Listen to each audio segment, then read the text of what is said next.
Moteur, Raoul. Ça tourne, Jean-Luc. Allez. Patricia.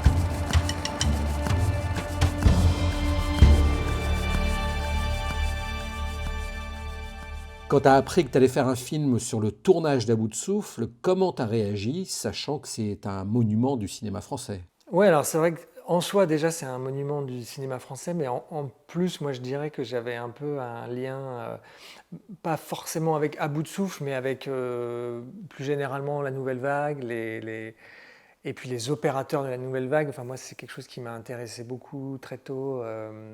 Raoul Coutard, Nestor Almendros, les Alain Decaux, les opérateurs de cette époque-là, les techniques qu'ils ont utilisées, ce qu'ils ont changé dans la façon de faire, le style qu'ils ont développé. C'est des choses qui m'avaient un peu porté, même un peu dans mes études ou dans mes débuts.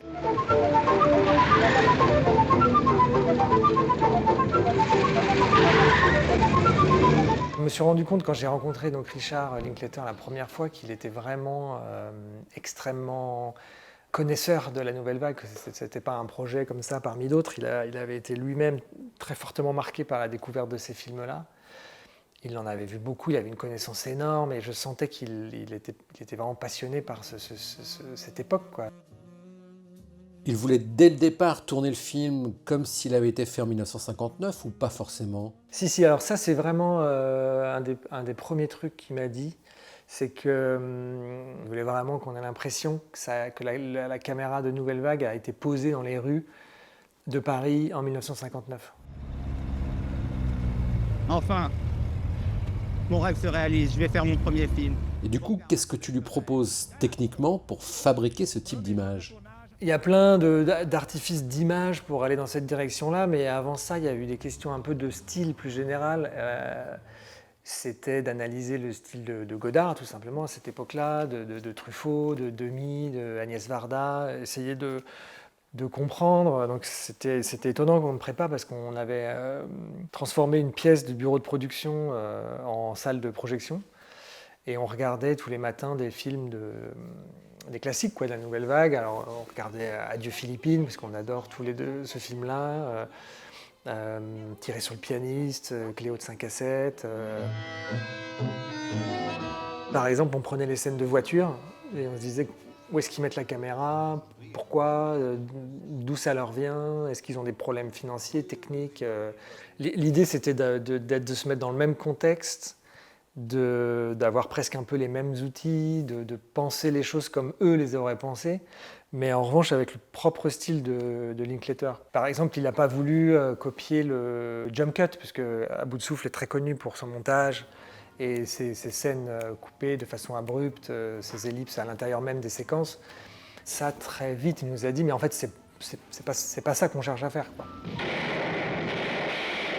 Vous avez tout de suite décidé de tourner en numérique ou vous avez aussi envisagé la pellicule? Alors, je dirais que financièrement, il a toujours été question qu'on tourne en numérique. Enfin, on nous a toujours demandé de tourner en numérique parce que c'est quand même le surcoût de tourner en pellicule aujourd'hui, et pour un film, on va dire, moyen, est quand même quasiment inabsorbable. Enfin, c'est l'achat de la pellicule, le développement, le rythme que ça induit sur le tournage. Mais pour Richard, il y avait quand même, fallait passer par un travail sur la pellicule au début. Donc on a fait des essais en pellicule, noir et blanc, pour avoir comme une sorte de look, un repère, un look nominal.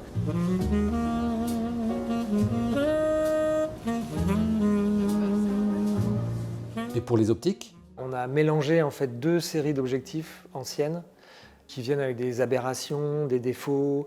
C'est-à-dire que quand il y a des hautes lumières, ça peut diffuser, ça peut perdre des informations sur les bords, le point est moins piqué, voilà, ça vient avec tout un univers comme ça de douceur, de défauts, d'éléments qui sont un peu vivants, parce qu'en fonction d'un panoramique sur une zone d'ombre ou une zone de lumière, l'optique réagit différemment. Mais il y a beaucoup d'autres choses qu'on a rajoutées, de la texture, beaucoup d'éléments numériques qui viennent approfondir l'image. Donc à l'étalonnage. À l'étalonnage, et donc effectivement sur le plateau on n'avait pas toute cette gamme-là. Okay. Alors l'un des aspects les plus impressionnants du film, c'est les arrière-plans, parce qu'on a effectivement l'impression que vous avez tourné en plein Paris en 1959, par exemple sur le carrefour de Saint-Germain-des-Prés. Comment vous avez fait? Alors celui-là, il est quasiment intégralement reconstitué. C'est-à-dire que nous, on a tourné les comédiens sur un sol de pavé. Ils sont sur un grand fond vert. Et l'intégralité du Carrefour Saint-Germain est refait en numérique. Alors c'est basé sur un mélange d'images d'archives, de photos actuelles, de 3D, et après de matte painting, de dessins, d'animation de voitures. Moteur Raoul. Faites vos jeux, rien ne va plus. Allez, Patricia. New York Herald Tribune.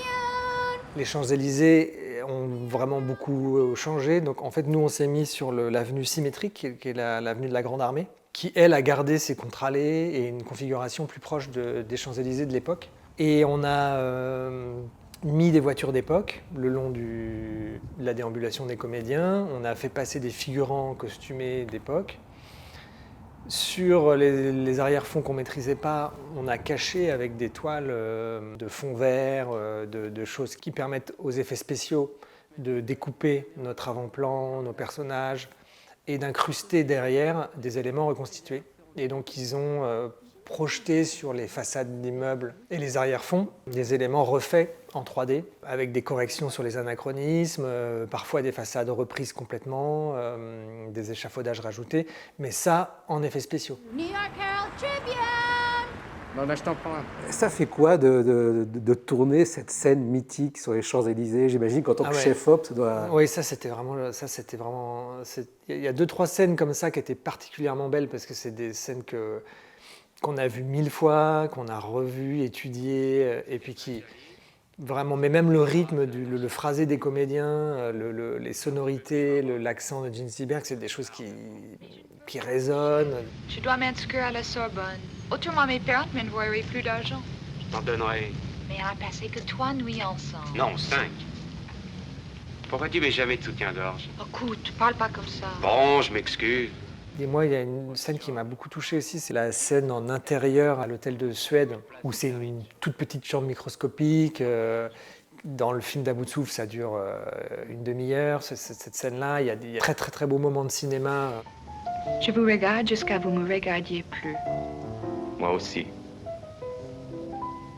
C'est chargé d'énormément de souvenirs, d'émotions. Ça, on l'a reconstitué en studio, enfin vraiment au centimètre près, avec les mêmes accessoires. Dans les mêmes contraintes aussi d'espace? Oui, on n'a pas bougé de mur, on a mis un plafond. La question s'est posée de se dire, on serait quand même mieux de bouger un mur, puisque nous c'était des morceaux de bois, on aurait très bien pu le reculer, faire des plans plus facilement. Mais on avait l'impression d'être en dehors du film, quoi. Eux ne pouvaient pas faire ça, et du coup ça leur donnait des angles, ça leur donnait des nécessités de focale, d'éclairage, et donc on s'est contraint nous aussi à une forme de simplicité technique, ne pas pousser les murs, quoi, très clairement. Donc, La seule fois où on a utilisé un rail de travelling, c'est assez drôle, c'est quand on faisait la scène où Godard rend visite à Jean-Pierre Melville sur son tournage des studios Génère. Melville utilisait des travelling, il a des moyens techniques, des gros projecteurs, c'est ce qu'on voit un peu dans le film. Et donc on avait installé des rails de travelling avec la caméra beaucoup plus grosse de Melville et tout ça. Et finalement on s'est dit, mais en fait il y a des rails dans le décor, donc on va se mettre sur ces rails-là. Donc c'est un travelling rail avec chariot, un mouvement donc rectiligne, bien lisse, bien techniquement, mais en fait il est lié à la présence de rails dans le décor du plateau de Jean-Pierre Melville. Je vous présenterai aussi des voleurs de voitures, si vous voulez. Des spécialistes, la crème de la crème. j'aimerais qu'on parle un petit peu de lumière, parce que tu dis justement, j'ai même refait la lumière de 1959, notamment dans la chambre de l'hôtel de Suède. Comment tu procèdes en fait? Alors déjà il y a beaucoup de recherches, c'est-à-dire qu'on a... Moi, j'ai revu 10 fois À bout de souffle, j'ai regardé des photos de tournage, parce qu'il y a des très très belles photos de Cochetier, photographe de plateau, qui montrent justement le hors-champ qu'on n'a pas dans le film, où on comprend un peu mieux certaines choses sur les heures de la journée, sur l'orientation des lieux, sur l'ambiance lumineuse. C'est vraiment passionnant. Et donc après, j'ai analysé dans le film ce que je pouvais en comprendre, les pellicules qu'il a utilisées, les objectifs qu'il a utilisés, pourquoi c'est flairé, pourquoi c'est diffus, la fumée de cigarette, l'entrée de soleil, tous ces trucs-là. Et je sais aussi quel projecteur il a utilisé. Il en avait très très peu, c'était des ampoules à nu, des ampoules survoltées de photographes en fait, dans un bol métallique tout simplement. Et il utilisait ça au plafond ou sur les murs, juste pour avoir un petit peu de niveau, mais il avait vraiment quasiment rien. Moi, ce que j'ai fait, c'est qu'en gros, j'ai utilisé des projecteurs modernes pour créer la lumière du jour, parce que soit on était en studio, soit on pouvait avoir des journées de tournage où il pleuvait, où on n'avait pas la luminosité de leur été 1959. Donc, je faisais rentrer de la fausse lumière du jour, mais qui était celle de leur film. Et en intérieur, j'utilisais rien de plus que les ampoules que Coutard utilisait. Ah bon? Je me suis limité à ça. Tu connais William Faulkner? Non, qui est-ce? Tu as couché avec lui? Non, qui est-ce? Tu as couché avec lui? Mais non, mon coco. En parlant de lumière, il y a 2 séquences qui se passent dans une salle de cinéma, au début et à la fin. Comment tu éclaires les spectateurs? En utilisant des écrans. C'est pas ce qu'eux ils voient vraiment, mais nous on a utilisé des images en mouvement projetées sur un écran blanc qu'on approchait, qu'on éloignait en fonction des plans, mais qui donnait une sensation réaliste sur les visages, quoi. Sur le plateau, vous aviez en permanence une référence des plans d'À bout de souffle. Oui, on avait énormément de références, on avait on avait les plans du film, on avait le film sur un iPad qu'on regardait très souvent, on avait des plans, des photos, on avait toute une documentation sur les voitures d'époque, on avait même, c'était un niveau de précision, de préparation avec les assistants réalisateurs, la chef déco, les costumes, on avait même on avait extrait des photos des figurants qui passaient. On a été jusqu'à mettre les mêmes figurants, à faire des castings de figurants pour qu'ils se ressemblent, avec les mêmes costumes. Par exemple, il y a un petit détail que personne ne voit, mais dans la scène, le fameux travelling sur les Champs-Élysées, Jean Seberg, elle a son petit sac, enfin elle a ses journaux, un petit sac, et elle a un petit carré blanc dans la main. On sait pas exactement ce que c'est, et surtout tout le monde s'en fiche, personne ne le voit. Mais nous, comme on a scruté les images pendant des jours et des jours, on s'est dit, bon, qu'est-ce que c'est que ce petit truc? Donc on imagine que c'est un sucre, parce on a beaucoup de photos où juste avant de faire ces scènes-là, ils discutent par exemple au Fouquet's ou dans des cafés. Et donc c'est tout à fait possible qu'en sortant du café, elle avait gardé un sucre et tout ça, mais ce sucre, elle l'a dans la scène, et donc nous, on a été jusqu'à questionner ça, zoomer 10 fois dans l'image, d'avoir des débats pour savoir qu'est-ce que c'était que ce truc-là, et de donner un sucre à l'actrice pendant la scène. S'en fout, ma petite. On est dans le même bateau. Alors j'aimerais qu'on parle de la séquence de fin, celle où Michel Poicart s'est fait tirer dessus dans la rue. Est-ce que tu peux nous raconter comment vous avez tourné cette scène-là? Oui, alors ça aussi c'était vraiment une des scènes emblématiques de À bout de souffle. Ce qui est marrant d'ailleurs, c'est que moi j'ai fait des études pour rentrer dans une école de cinéma, Louis Lumière, et quand j'ai passé les examens pour rentrer, mon examen d'entrée c'était l'analyse de la séquence de fin d'À bout de souffle, la mort de Michel Poicart. Donc j'ai toujours gardé un lien très fort à cette scène, à cette rue, à ce gros plan étonnant d'une Seberg. Qu'est-ce que c'est dégueulasse. Enfin, c'est vraiment quelque chose qui m'a marqué. Qu'est-ce que c'est dégueulasse?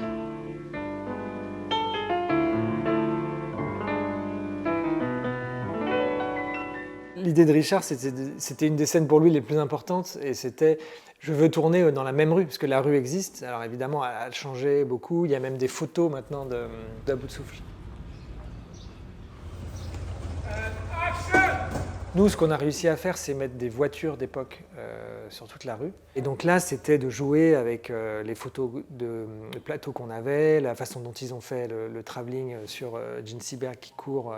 On a fait le contre-champ de ce qu'ils ont fait, c'est-à-dire qu'on voit la caméra, on voit Godard qui sort la tête par le toit de la voiture. Tout ça, c'est drôle à faire. C'est vraiment s'amuser à voir ce qui nous manque dans le film, quoi. Et donc du coup, Linklater s'amuse à imaginer son propre contre-champ, quoi. Ne vous inquiétez pas, c'est pour un film. Regardez-moi, regardez pas la caméra. Alors on vient d'apprendre ce matin que tu étais nominé au César pour la meilleure photo sur ce film-là. Pour ce film, justement, ouais. Déjà, est-ce que c'est important pour toi les récompenses? Ouais, en tout cas, ça gâche pas le plaisir, quoi. C'est pas vraiment le prix en lui-même, parce que en fait, ce que je trouve important, c'est de réussir le film. Enfin, je veux dire, je trouve que le seul prix qui a vraiment du sens, c'est le prix du meilleur film, en fait. Enfin, que le film soit réussi. Après, compartimenter les choses, je trouve ça un peu bizarre, mais bon, je suis pas mécontent que s'il y en a, ça tombe sur moi. Donc, moi, ça me fait plaisir.